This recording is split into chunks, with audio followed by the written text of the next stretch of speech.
বলেছেন জান্নাত জাহান শিফা নামের এক তরুণী। বৃহস্পতিবার ভোরে সাভার পৌর এলাকার মসজিদপুর কাঁঠালবাগানে এই ঘটনা ঘটে।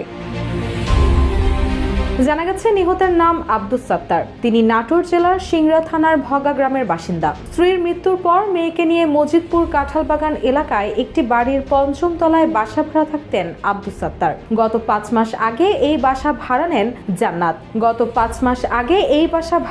মেয়ে জান্নাত। তার ঠিক কয়েক মাস পরে তার বাবা আব্দুস সাত্তারও তার সঙ্গে থাকা শুরু করে।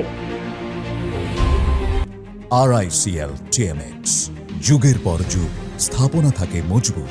তবে 2022 সালে জান্নাত তার বাবার বিরুদ্ধে ধর্ষণের মামলা করেছিল। সেই মামলায় আব্দুস সাত্তার দীর্ঘদিন জেলে ছিলেন, কিন্তু জেল থেকে ছাড়া পেয়ে তিনি আবার মেয়ের সঙ্গে থাকা শুরু করেন। পূর্বের ক্ষোভের জেরে ভোরে মেয়ে ঘুমন্ত বাবাকে ছুরিকাঘাতে হত্যা করে।